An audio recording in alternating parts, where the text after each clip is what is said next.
Dans le Grand Ouest américain, au cœur d'un désert inhospitalier, se trouve un fleuve, le Colorado, indompté depuis des millénaires. Et au milieu d'un canyon inaccessible, le barrage Hoover.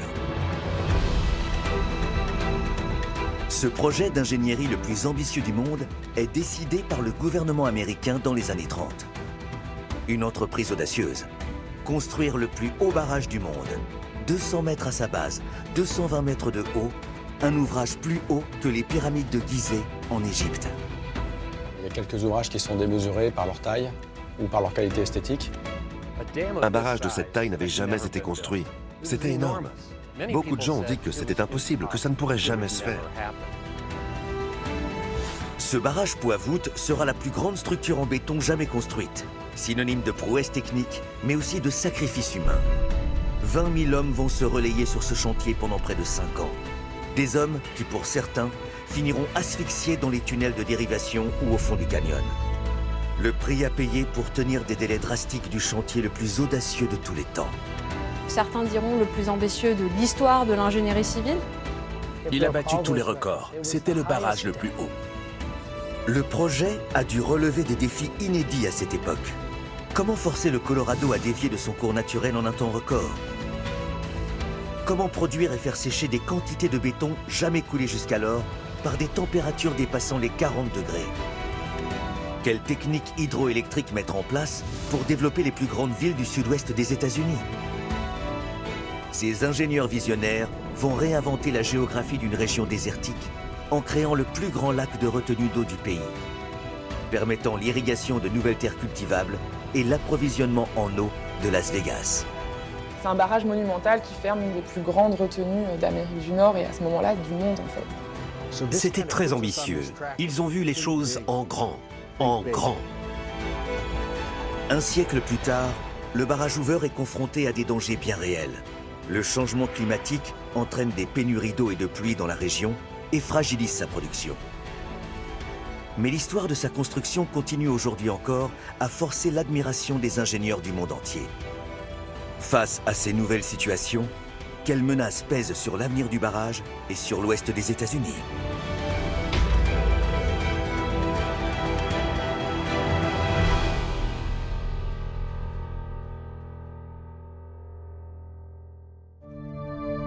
Depuis presque un siècle, le barrage Hoover gère la ressource en eau pour les cultures, les villes, les industries et la production électrique des États du Nevada, de l'Arizona et de la Californie.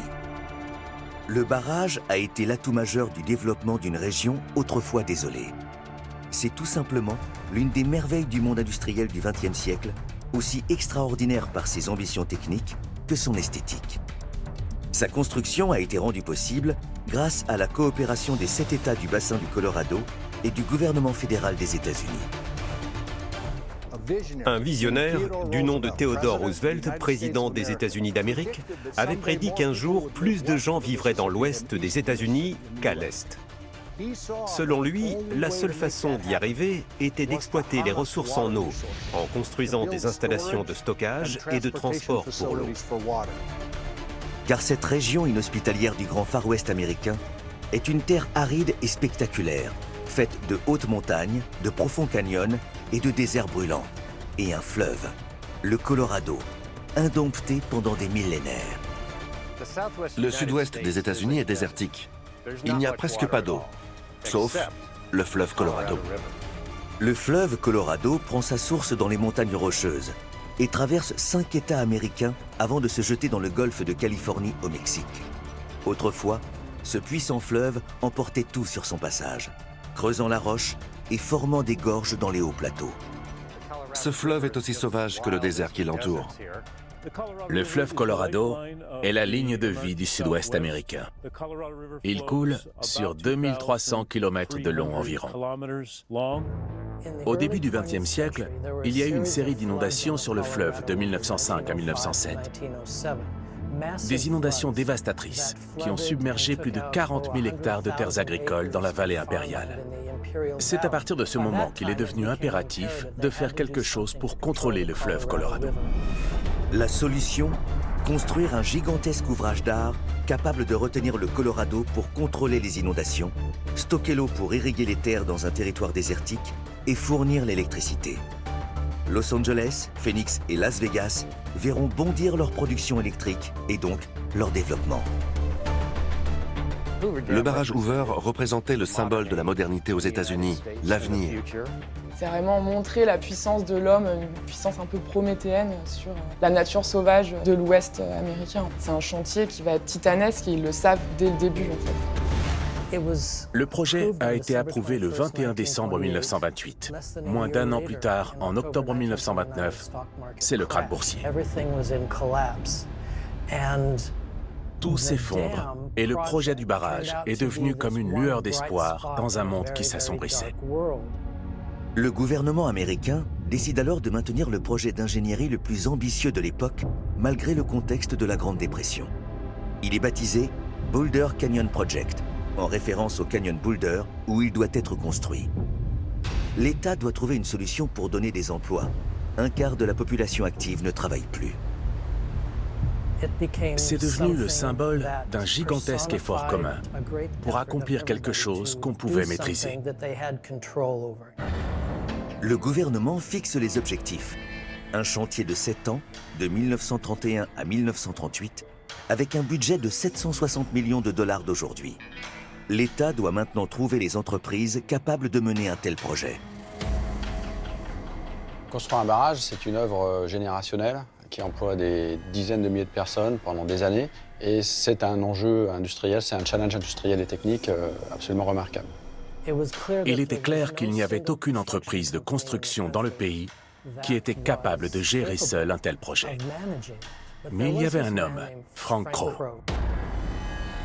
Il avait de l'expérience et il voulait vraiment construire ce barrage. Quand il a entendu parler du projet, il a décidé qu'il était le seul à pouvoir mener ce chantier. Il a donc réuni 6 entreprises qu'on a surnommées les Big Six. Un consortium qui a pu gérer toutes les dimensions, à la fois techniques et puis plus de logistique de la construction. Les travaux allaient être titanesques. Pour maîtriser le Colorado, ces ingénieurs vont devoir relever tous les défis. L'idée est de détourner le fleuve pour assécher son lit et ériger le barrage en béton. Le mur du barrage permet de créer la retenue d'eau. Mais le problème est simple. Comment ce mur peut-il résister à l'extrême pression exercée par le courant du fleuve? Construire un simple mur droit ne suffit pas. On prend le risque de le voir céder par les forces des eaux du Colorado. Le béton souffre en amont et entraîne une tension sur le mur en aval. Des fissures peuvent apparaître et le barrage pourrait céder. Les ingénieurs d'Hoover trouvent alors la solution et optent pour la création d'un barrage poids-voûte. Nous appelons ce barrage massif un barrage poids-voûte, parce qu'il fonctionne à la fois comme un barrage poids, qui est un barrage épais à la base et qui retient la pression de l'eau seulement avec sa masse. Et il a la force d'une voûte, qui retient l'eau grâce à sa courbe et permet de reporter la pression de l'eau sur les murs du canyon. Il a cette double sécurité, à la fois d'être très lourd, très robuste, très massif, mais également de reporter une partie des efforts sur les rives. Mais ce n'est que le premier des problèmes qui est ainsi résolu. Il faut maintenant s'atteler au chantier. Comment acheminer hommes et matériel dans un désert où il n'y a rien? Comment travailler sous des chaleurs extrêmes en été? Comment percer cette roche qui semble si solide à la force des bras? C'est quelque chose qui paraît complètement fou et qui a longtemps été repoussé parce qu'on avait peur que ce soit impossible. C'était incroyable. C'était quelque chose d'énorme à cette époque. Le barrage doit s'ériger entre l'Arizona et le Nevada. La rivière Colorado sert de frontière naturelle aux 2 États du Sud-Ouest.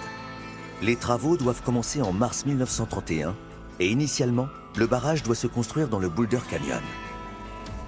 Ils ont découvert que la géologie n'était pas aussi bonne que prévu. Alors ils se sont déplacés à 10 km au sud dans un endroit appelé Black Canyon. L'un des avantages du Black Canyon, c'est sa roche. C'est de la dolomie. C'est une roche volcanique très dure. Plus la roche est dure dans le canyon, plus la construction sera de qualité. Mais il y a un autre grand avantage qui est souvent négligé. Le site n'aurait jamais emmagasiné autant d'eau, parce que le lac de retenue que vous pouvez voir derrière moi n'existerait pas dans le site de Boulder Canyon. Il y a 2 fois plus d'eau. Ils ont donc changé de site, mais ils n'ont pas changé de nom. Donc, il a toujours été appelé le barrage Boulder jusqu'à ce qu'ils le renomment Hoover plus tard. Le site du Black Canyon assure une stabilité optimale. Il permettra aussi une économie de matériaux, car il est plus étroit que le Boulder Canyon. Mais son accès sera le premier défi. Cette gorge plonge à près de 600 mètres sur près de 350 mètres de large. Vous êtes minuscule au fond de ce profond canyon. Lorsque vous êtes en haut, vous pouvez regarder tout au fond, mais vous ne pouvez même pas vous y rendre. Ils ont dû y aller en bateau. Il n'y avait pas d'accès. Le défi, c'est vraiment ce problème de l'accessibilité dans un endroit où il faut s'imaginer, en fait, il n'y a rien. Le début du chantier est alors consacré à la construction d'un accès pour atteindre ce site en plein désert. Il a fallu mettre en place toute une infrastructure avant même de commencer la construction. Faire venir l'électricité pour le chantier, construire des routes et des voies ferrées depuis le sud de la Californie pour apporter les matériaux nécessaires et transporter les hommes. Frank Crowe était surnommé Hurry Up Crowe parce qu'il voulait que les choses aillent vite. Les 6 entreprises ont donc conclu une entente avec Frank Crowe selon laquelle, s'il réalisait ce projet dans le budget et le délai imparti, il recevrait une prime de 300 000 $ de l'époque, ce qui représente aujourd'hui 6,5 millions de dollars. Pour aller au plus vite, Frank Crowe allait avoir besoin de main-d'œuvre, de beaucoup de main-d'œuvre. Au plus fort du chantier, ce seront 5000 ouvriers provenant des 4 coins du continent nord-américain qui travailleront chaque jour dans des conditions inhumaines.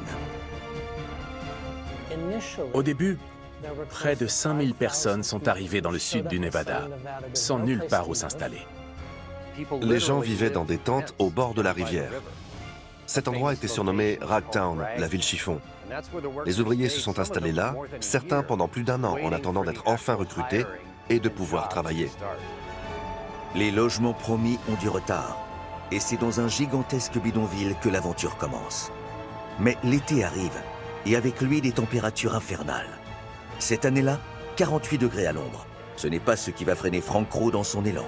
Il lance la première phase. Il faut dévier le fleuve Colorado. Pour construire un barrage, il faut détourner le cours du fleuve. Pour pouvoir détourner le cours du fleuve, temporairement, il va falloir faire passer l'eau ailleurs que dans son lit habituel. La rivière doit être déplacée. Le but est d'assécher le site pour le chantier. La première étape du projet, la plus risquée, consistait à construire 4 tunnels de dérivation dans les parois du canyon. 17 mètres de diamètre de chaque côté de la rivière.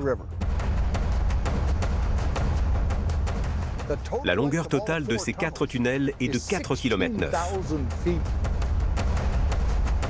Le forage des tunnels débute en juin 1931. Il s'agit pour les ouvriers de creuser à la main et de déblayer en commençant par le bas. Très vite, la situation devient intolérable à cause de la chaleur de l'été. Un homme meurt tous les 2 jours. Dans les tunnels, vous avez le pire du pire. Plus de 48 degrés à l'intérieur. Et ça grimpait encore quand ils creusaient et dynamitaient les tunnels. Certains ont parlé de températures de 60 degrés. Puisqu'on est dans des tunnels qui sont peu aérés, plus on s'enfonce dans la pierre, plus on est loin des sources et des ventilations naturelles d'air. Et donc on a des températures très très élevées. La ventilation était mauvaise et la chaleur extrême. Les véhicules étaient constamment en mouvement 24 heures sur 24. Il s'agissait de conditions de travail dangereuses et il y a eu de nombreux décès à l'époque, rien que durant la construction de ces tunnels. On invente des brigades de glace qui trempent leurs camarades dans des bains d'eau froide. Mais c'est insuffisant. Frank Crowe doit réagir, car les cadences sont trop lentes, malgré les 7 jours sur 7 et les 24 heures sur 24. Il invente alors une machine révolutionnaire, le jumbo perceur. Le jumbo était quelque chose de vraiment ingénieux. C'était un camion de 10 tonnes sur lequel on avait installé des plateformes. Elles étaient toutes équipées de 25 à 31 foreuses individuelles. Les ouvriers pouvaient tous monter en même temps sur ce camion et remonter les tunnels pour attaquer la roche. Et toutes ces foreuses pouvaient être utilisées en simultané pour creuser. Ils foraient des trous entre 1,5 mètre et 2,5 mètres de profondeur. Puis ils plaçaient dans chaque trou des bâtons de dynamite. 5 dans chaque trou, en faisant attention de ne pas les allumer. Interdit de fumer. Ce tunnelier géant permet une avancée spectaculaire. Au cours d'une période de 24 heures, 80 mètres de tunnels sont creusés. Le record fut de 2 km sur un mois, tant la cadence était folle. Au total, 1600 tonnes de dynamite ont explosé. Le gain de temps est considérable et les tunnels sont achevés avec 10 mois d'avance. Mais le coût humain est très élevé. Par manque d'air dans les galeries, les hommes hissés sur les jumbos meurent asphyxiés. Il y avait du monoxyde de carbone qui s'accumulait dans cet espace clos. Il y avait le bruit des explosions. Vous aviez des éboulis qui pouvaient tomber du haut et qui pouvaient vous heurter. Même dans ces conditions de travail si difficiles, il y avait toujours un tas de gens qui faisaient la queue pour obtenir l'un de ces jobs. Ce que redoutent les ingénieurs pendant la construction des 4 tunnels de dérivation, les crues éclairs, provoquées par des pluies diluviennes aussi intenses qu'imprévisibles.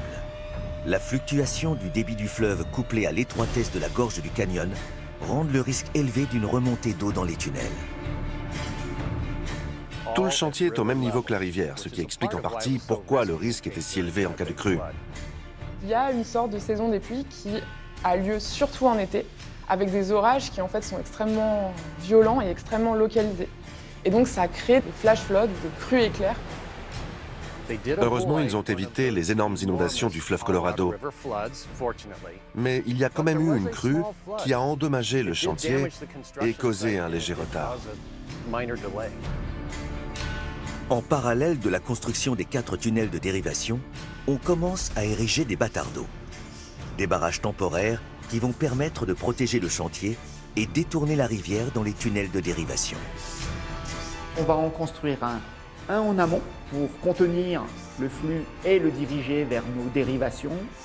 Il y en a aussi un à l'aval, puisque quand l'eau va ressortir de la galerie, par exemple, il pourrait, en cas de crue, faire élever le niveau de l'eau dans la rivière et venir noyer la partie du chantier. Ils ont construit un pont sur le fleuve et à l'aide de gros camions, ils ont jeté des rochers dans la rivière. Des tonnes et des tonnes de roches.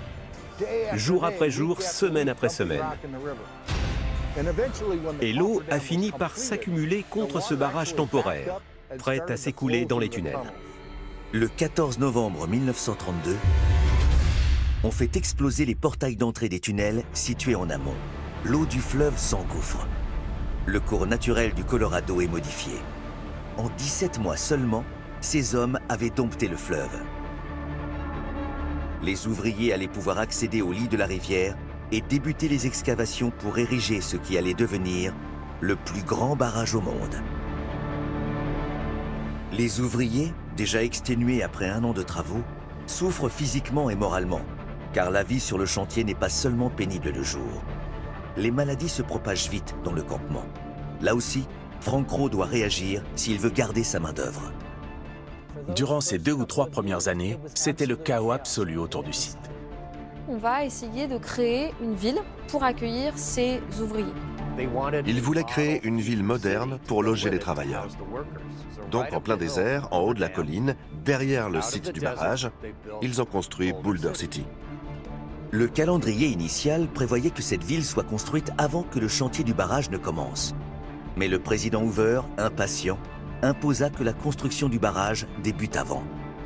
Boulder City, en référence au nom officiel du barrage à cette époque, nouveau modèle de ville ouvrière artificielle, sort de terre avec du retard.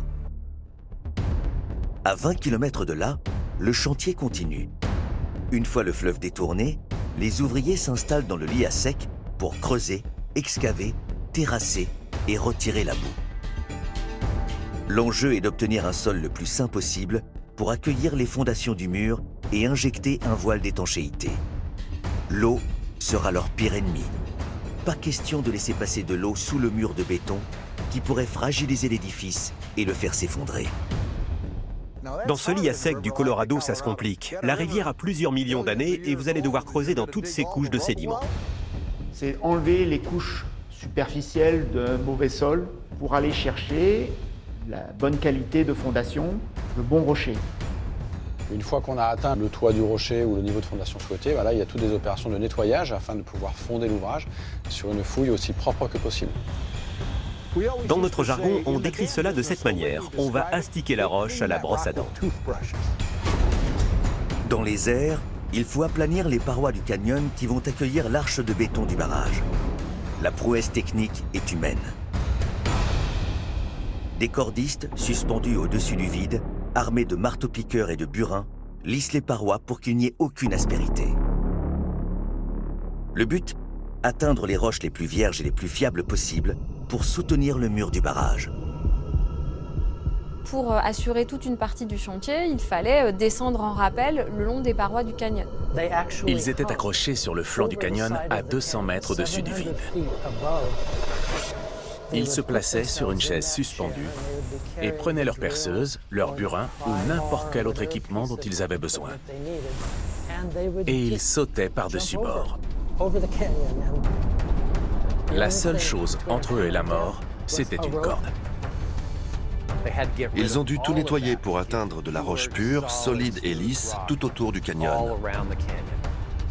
Ils foraient la paroi, plaçaient la dynamite, allumaient la mèche, se balançaient, faisaient exploser, puis ils revenaient et avec leur burin, ils grattaient la roche brisée. Et parfois, la roche tombait et assommait quelqu'un en contrebas. C'était dramatique. Une fois les surfaces nettoyées, on injecte le voile d'étanchéité dans les fondations rocheuses. Du ciment et des agrégats sont injectés à plus de 100 mètres sous le site du futur barrage, puis dans chaque paroi du canyon. Les ouvriers sont sous pression.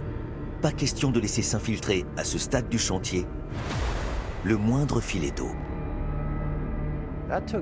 Il a fallu 6 mois pour enlever tout le sable et la boue dans le lit afin d'atteindre la roche pure idéale pour couler le béton. Et bien sûr, cela demandait beaucoup de béton. Tout cela n'est que du béton solide et massif. Frank Crowe et ses 6 entreprises doivent maintenant préparer la construction du mur. Mais où trouver la quantité de béton dont ils ont besoin? Il va falloir le produire sur place. Les matériaux nécessaires au mélange du béton vont arriver des 4 coins des États-Unis via des lignes ferroviaires desservant Boulder City, où la plus grande usine d'agrégats du pays est construite. 16 tonnes de granulats sont produites chaque minute et sont ensuite acheminées dans des usines de béton construites sur le site du chantier. On a créé 2 usines à béton sur le site même de construction pour pouvoir limiter les temps de déplacement. De cette manière, ils pouvaient procéder au mélange du béton en bas et en haut du canyon. Et ils fournissaient du béton non-stop. 3 250 000 mètres cubes de béton ont été coulés pour la construction du barrage Hoover. Pour donner une idée, on estime que la quantité de béton qui a été utilisée permettrait de construire une route d'1 mètre de large tout au long de la Terre, le long de l'équateur. Donc c'est vraiment des quantités pharaoniques.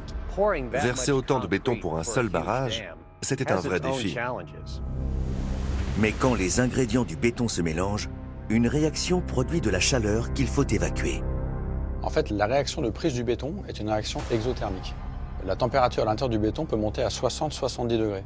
Et cette température, elle provoque ce qu'on appelle une réaction de dessiccation, c'est-à-dire d'assèchement, et elle va contribuer à fissurer le béton. Donc il est important, lors de la prise du béton, de maîtriser sa température pour limiter ce qu'on appelle l'exothermie, donc le dégagement de chaleur tout simplement. Avec la chaleur ambiante du désert, refroidir ces quantités astronomiques de béton nécessaires à la construction du barrage est quasiment impossible. Et si le béton ne sèche pas suffisamment vite, c'est toute la solidité du mur et donc du barrage qui sera fragilisée. Pour les ingénieurs, il faut que le béton prenne vite.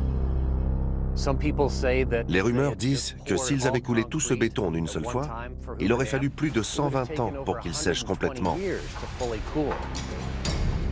Sous la contrainte et guidé par son obsession des délais, Frank Crowe se fait une nouvelle fois inventif.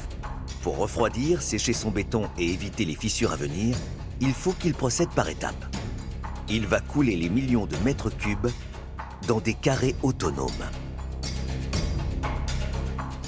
L'idée était de diviser le barrage en plusieurs blocs de béton. Et ils sont énormes. Les blocs peuvent mesurer 6 mètres par 3 mètres par 6 mètres de large. Donc 6 x 3 x 6, 100 mètres cubes. En décomposant le mur en plein de petites briques, on peut réduire le temps de refroidissement et donc de prise. L'autre avantage de ces petites briques, c'est qu'en les reliant les unes entre elles avec du mortier, on va renforcer la solidité du mur et donc on va éviter tous les risques a posteriori de fragilisation par l'eau qui va appuyer sur le mur en béton. On recense 215 briques en tout et pour les remplir, on a inventé un système comme une main dans une fête foraine. Donc on imagine un bras articulé qui va récupérer le béton et qui ensuite va relâcher la quantité de béton juste dans chacune des petites briques.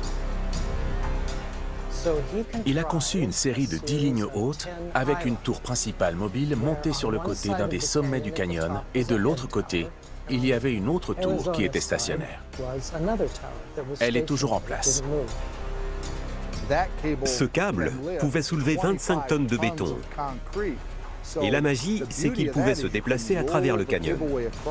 De cette manière, on peut venir placer le seau où l'on veut, mais seulement sur la ligne droite qui suit le câble. C'était un problème quand on sait que le barrage fait la taille de 2 terrains de football à sa base. Eh bien, ils ont mis les extrémités du câble sur les rails d'une voie ferrée, donc il devenait possible de le déplacer en amont et en aval à travers le canyon. Et ça voulait dire qu'on pouvait alors viser n'importe quel endroit avec le seau de béton. De cette manière, il versait un seau toutes les 3 minutes. Ça, c'était de la production. C'était un réseau très sophistiqué de grues à câbles. C'était une véritable symphonie. Ça a vraiment accéléré les choses. Grâce à ce procédé si ingénieux, 8000 mètres cubes de béton sont coulés chaque jour. Et pour fixer le béton encore plus vite, un réseau de 1000 km de tuyaux véhiculant de l'eau froide va être intégré à l'intérieur de chaque bloc pour refroidir le béton. La plus grande usine de réfrigération au monde produisait de l'eau glacée qui passait dans des tuyaux à travers chaque bloc pour refroidir plus rapidement le béton. En fait, on a une sorte de clim géante qui est mise en place dans les barrages avec des serpentins dans lesquels on fait circuler de l'eau froide. Des tuyaux montent et descendent à travers tout le barrage et accélèrent le refroidissement et donc le durcissement du mur du barrage. La construction du mur a été la plus grosse opération du chantier, la plus à risque aussi, et une course contre la montre pour faire sécher le béton, gage de solidité de l'ouvrage. C'est la première fois dans l'histoire des ouvrages d'art qu'une telle quantité de béton est coulée en une si courte période. En moins de 2 ans, le barrage est érigé dans le Black Canyon. Le poids du béton sur les parois du canyon et au sol va faire tenir la structure du barrage.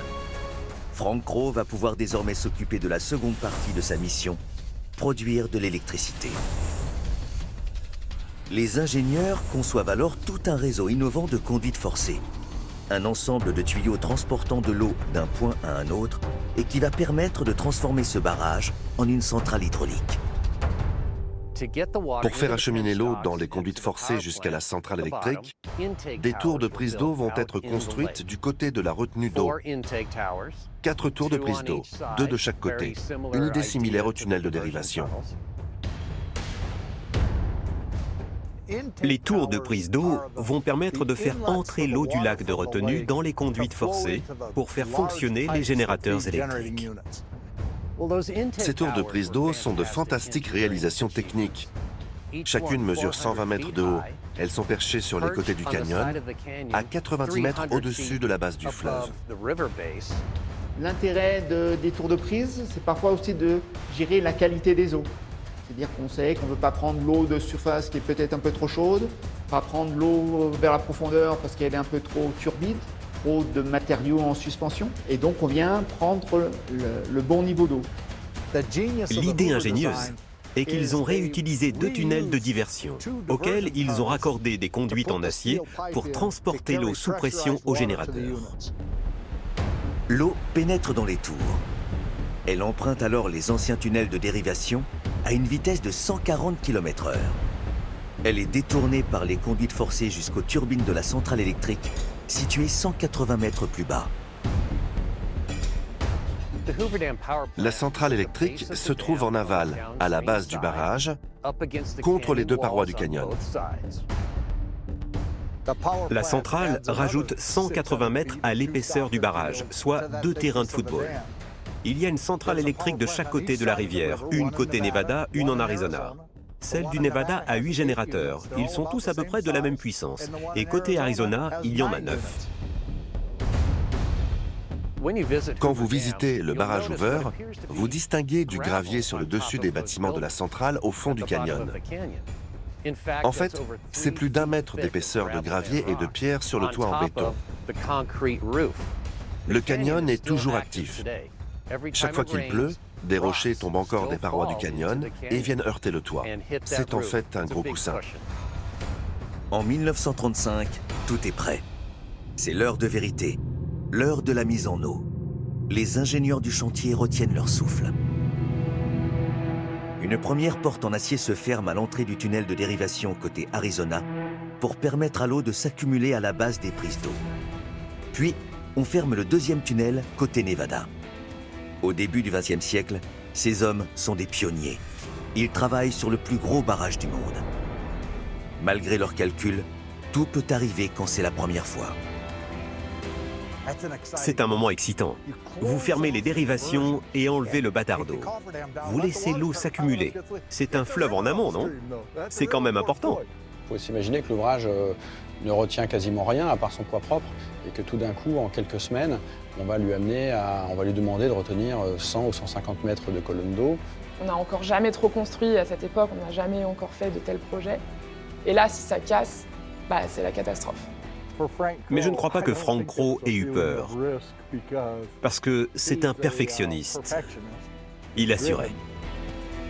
En février 1935, l'angoisse se lit sur les visages. L'eau commence à s'accumuler avec succès. Le pari du béton coulé par tronçon a réussi. Le barrage Hoover tient bon. Peu à peu, le lac Mead se forme sur 177 km en amont du barrage. C'est le plus grand lac des États-Unis.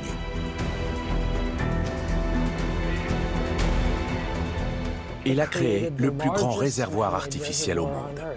Il a battu tous les records. C'est 640 km², ça représente à peu près 6 fois Paris, c'est plus grand que le lac Léman, donc c'est quelque chose d'immense. Et étant donné son immensité, on a un lac qui a mis 6 ans à se remplir complètement, le temps que l'eau du Colorado s'accumule derrière ce mur. Le lac Mead compte 880 km de rivage. Il va profondément changer la géographie de la région et créer un oasis dans ce désert. Un réservoir comme ça a pour but de contenir l'eau pour l'utiliser à différents moments, plutôt que de dépendre de la nature, des inondations, des sécheresses et autres événements naturels. C'est un peu comme un compte bancaire, si vous voulez, sur lequel vous gardez de l'eau et vous pouvez la distribuer selon vos besoins. Le chantier, qui devait durer 7 ans, s'achève en 1936. Frank Crowe livre triomphalement le barrage Hoover en 5 ans, avec 2 ans d'avance, empochant ainsi son bonus. Le budget est aussi tenu avec une économie de 15 millions de dollars. C'est un exploit, mais il est cher payé. Plus d'une centaine de morts, des accidents et des conditions dantesques. L'héroïsme. La société a traité le constructeur comme un héros. Franklin Roosevelt a inauguré le barrage. C'était l'apogée d'un des plus grands projets d'ingénierie que les États-Unis avaient jamais entrepris. C'est un événement médiatique incroyable. On estime qu'on a environ 10 000 spectateurs qui viennent assister à cette inauguration. Il y avait une file de voitures qui s'étendait de Boulder City jusqu'au barrage. Et c'est vraiment un symbole de la puissance américaine, de la relance économique, de l'avenir qui s'éclaircit. C'était l'apothéose de ce que les hommes pouvaient accomplir. Ils y sont arrivés. Et ils savaient qu'ils venaient de réaliser quelque chose de beaucoup plus important que la simple construction d'un barrage dans un canyon. L'homme pouvait contrôler la nature. Lorsque le barrage Hoover fut terminé, c'était la source d'énergie du Sud-Ouest. Le barrage Hoover était le centre du monde. Au fur et à mesure que le lac Mead se remplit, les turbines s'apprêtent à produire les premiers kilowatts d'électricité pour la région. L'idée était de convertir la pression et le débit d'eau en électricité. L'eau arrive dans le canyon et entre par les conduites forcées jusqu'à la turbine de la centrale électrique. Les turbines sont composées d'une roue hydraulique fixée sur un axe qui monte jusqu'au générateur. Il suffit de faire tourner le générateur grâce à la pression et au débit. Les générateurs du barrage Hoover sont les plus gros de l'époque. Ce sont des turbines Francis qui sont installées à l'intérieur. Ces turbines hydrauliques verticales permettent à l'eau d'entrer avec une grande pression et de transmettre son énergie aux pales du rotor. La capacité initiale de production électrique de la centrale était d'environ 1300 MW. Et dans les années 1980, on a installé de plus gros générateurs, plus modernes, pour porter la capacité de production à 2000 MW.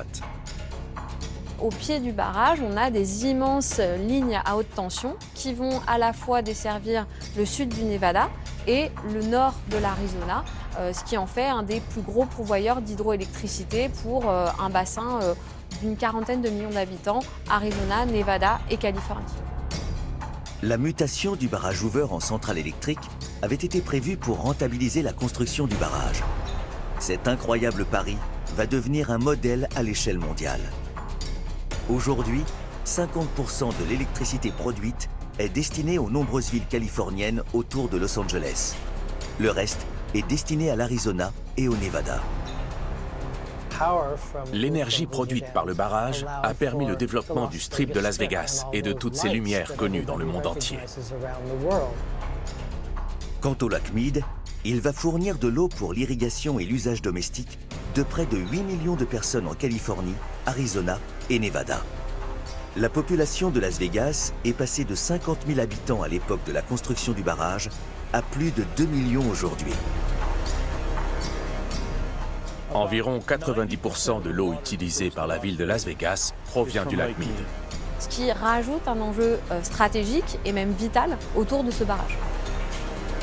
Ce gigantesque ouvrage en béton, robuste pour l'éternité, a rempli sa promesse.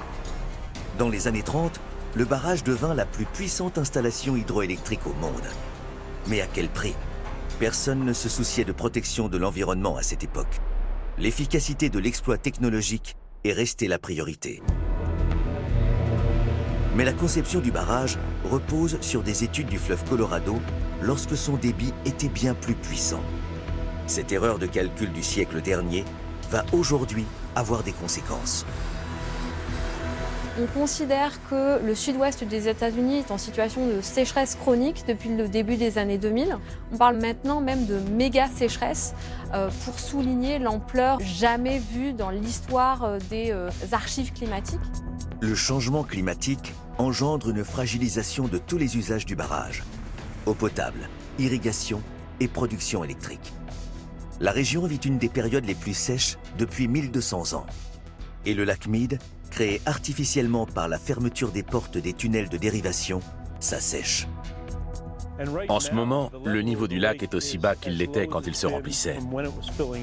Autrement dit, il n'a jamais été aussi bas depuis la construction du barrage. Le volume du lac est en baisse constante. Il est inférieur à 25% de son volume.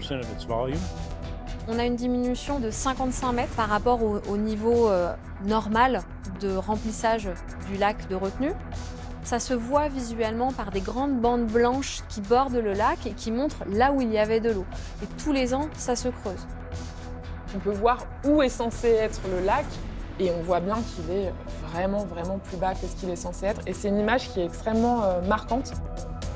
Et on n'a pas besoin d'être un États-Unien ou un habitant local pour être à la fois fasciné et terrifié par ces paysages qui sont en train de se confirmer d'année en année. Les rampes d'accès des bateaux se retrouvent à sec. Des îles qui n'existaient pas ont émergé. L'eau du lac baisse de 30 cm chaque mois. La rareté des pluies, combinée à une demande constante en eau, plonge toute la région dans un danger futur. Et s'il n'y avait tout simplement plus assez d'eau? L'enjeu majeur reste la gestion de cette ressource. En même temps d'une ressource qui se tarit, vous avez une demande qui augmente, avec des villes dont la population explose. Donc s'il n'y a plus de lac Mead, que se passe-t-il? Le lac Mead dépend directement du débit du Colorado, qui lui-même subit les conséquences de la sécheresse et de sa surexploitation. Le débit du Colorado a baissé de 20% en un siècle. Je ne dirais pas qu'il s'assèche, mais il y a de plus en plus de sollicitations dues à l'activité humaine et à l'agriculture en particulier. Toutes ces conséquences vont perturber l'équilibre de la pression de l'eau et donc de la production électrique, et mettre en difficulté le fonctionnement même du barrage Hoover. Si le niveau du lac atteint un point où l'eau ne peut plus rentrer dans les tours de prise d'eau, plus d'électricité. Quand le niveau baisse d'environ 50 mètres, il atteint ce qu'on appelle le bassin mort. Et à ce moment-là, plus d'eau ne peut passer par le barrage. Les turbines ne pourront plus produire d'électricité. 30 cm de hauteur d'eau équivaut à un certain mégawatt. Par conséquent, la production électrique baisse au fur et à mesure que le niveau du lac diminue. Donc aujourd'hui, la production de la centrale est d'environ 1300 MW. Nous sommes presque de retour à sa puissance d'origine. On est en ce moment à presque une baisse de moitié de la production électrique sur le barrage Hoover. L'autre danger pour le barrage, c'est l'apparition d'espèces envahissantes qui ont proliféré. C'est le cas des moules quagga qui infestent le lac Mead. Ces moules, elles viennent des cours d'eau de l'Est de l'Europe. On le retrouve aujourd'hui dans le lac Mead depuis les années 2000. On trouve les moules quagga sur les fonds des bateaux. Elles peuvent entrer dans les tuyaux et les boucher. Elles affectent principalement les systèmes de refroidissement du barrage. L'eau du lac entre dans des tuyaux qui aident à refroidir les générateurs, par exemple, mais aussi beaucoup d'autres systèmes indispensables au fonctionnement du barrage. Les ingénieurs du barrage ont trouvé différents traitements pour faire face à ce problème. Il faut une maintenance constante. Le but est de tuer les moules quagga lorsqu'elles sont jeunes avec des ultraviolets. Nous utilisons donc des systèmes énergétiques pour tuer les bébés quagga, et comme ça, nos systèmes de refroidissement restent relativement propres. Des conséquences du changement climatique influent sur la structure même du barrage, liées aux pluies diluviennes et très violentes qui peuvent s'abattre sur l'ouvrage. Le retour des inondations et des crues tant redoutées peuvent endommager le barrage lui-même et mettre en danger la population. En cas de crue, si l'eau menace de submerger le mur, il y a deux systèmes de secours qu'on appelle les déversoirs. Un de chaque côté, Arizona et Nevada. L'entrée des déversoirs est en haut du barrage côté lac. Ces entrées plongent à 210 mètres. Elles sont reliées aux deux tunnels de dérivation restants pour détourner l'eau en aval vers le reste du fleuve Colorado plus bas.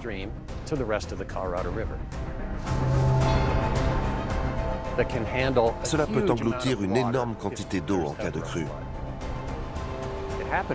Ça s'est produit une fois dans les années 80. Le lac s'est déversé en aval par les déversoirs, alors que la centrale électrique fonctionnait en continu à plein régime, 24 heures sur 24. Même si le béton a été conçu pour durer 1000 ans, les changements d'amplitude thermique récents de température et les pluies diluviennes peuvent provoquer des fissures, donc fragiliser le mur. L'eau des crues redevient alors le risque majeur. En 1983, lorsqu'il y a eu une crue, ils ont dû déverser une énorme quantité d'eau, ce qui a créé beaucoup de turbulences dans les tunnels. Le problème, c'est que ça a détruit le béton. Face à la puissance de cette crue, le Colorado a entraîné des morceaux entiers de béton et de roches. Ces blocs ont chuté dans les sorties des déversoirs, percutant le coude des tunnels de dérivation. Les conséquences de cette crue auraient pu être catastrophiques. Tout le lac se serait écoulé dans l'ancien tunnel de dérivation. Ça a duré tout un été et ça a tenu le coup.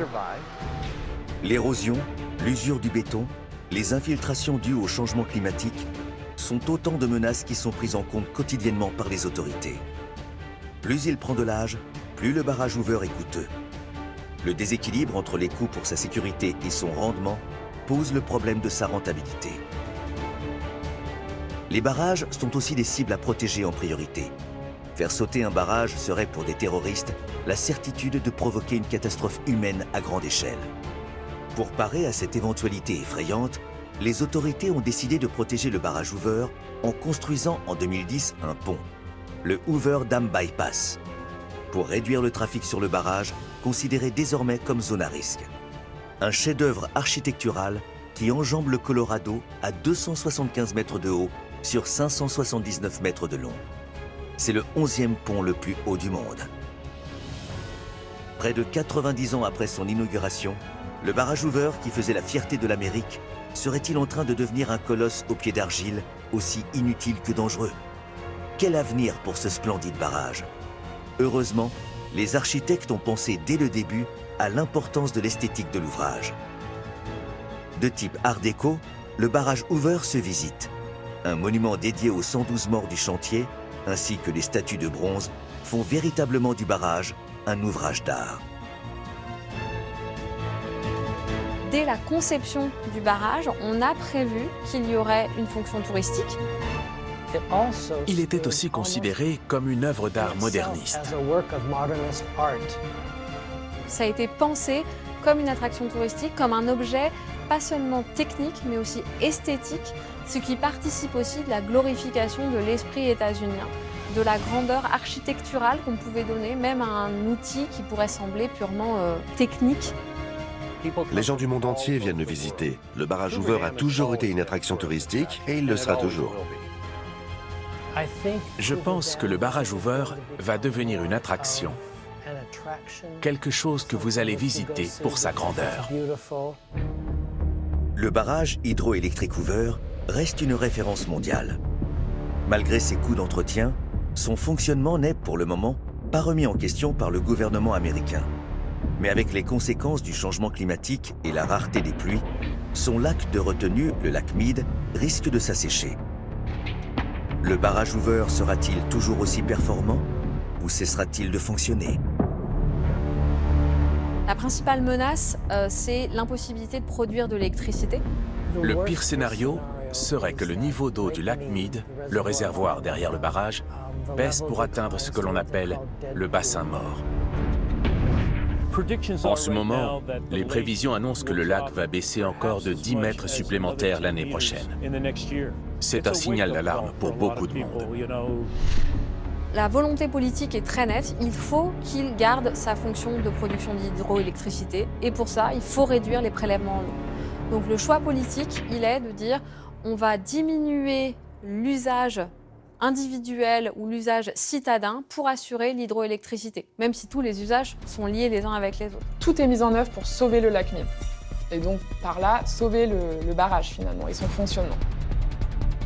Des solutions alternatives sont aujourd'hui à l'étude pour sauvegarder la production électrique, comme couvrir le lac Mead de panneaux photovoltaïques dans cette région qui profite d'un ensoleillement annuel important. Une autre idée serait de créer un nouveau réservoir en aval du barrage dans lequel on stockerait à nouveau de l'eau. À l'aide de turbines réversibles, elle serait pompée afin de produire à nouveau de l'électricité en période de pointe. De nombreux barrages sont équipés de turbines réversibles. Elles peuvent turbiner de l'eau et produire de l'énergie, ou au contraire remonter de l'eau. Et dans cet esprit-là, c'est réutiliser le même mètre cube d'eau, le réutiliser plusieurs fois. Ils peuvent utiliser l'énergie excédentaire de nuit pour remettre l'eau dans le barrage et la faire revenir la journée. Ça a été étudié pendant des décennies. La même fonction pourrait être utilisée avec de l'énergie éolienne ou de l'énergie solaire. Malgré toutes ces faiblesses d'aujourd'hui, le barrage Hoover ne peut pas cesser de fonctionner. Il est essentiel à la région. Les États du Sud-Ouest ont besoin de cette eau et de cette production d'électricité propre. On parle beaucoup du solaire et de l'éolien dans les médias. Et finalement, la grande oubliée, c'est souvent l'énergie hydraulique. Il ne faut pas oublier qu'aujourd'hui encore, c'est la première énergie renouvelable dans le monde. C'est une énergie qui est pilotable. Je n'ai pas besoin qu'il fasse beau, je n'ai pas besoin qu'il fasse du vent. Elle est extrêmement flexible. En quelques minutes, je peux ouvrir des vannes et mettre sur le réseau et stabiliser sur le réseau plusieurs milliers de mégawatts.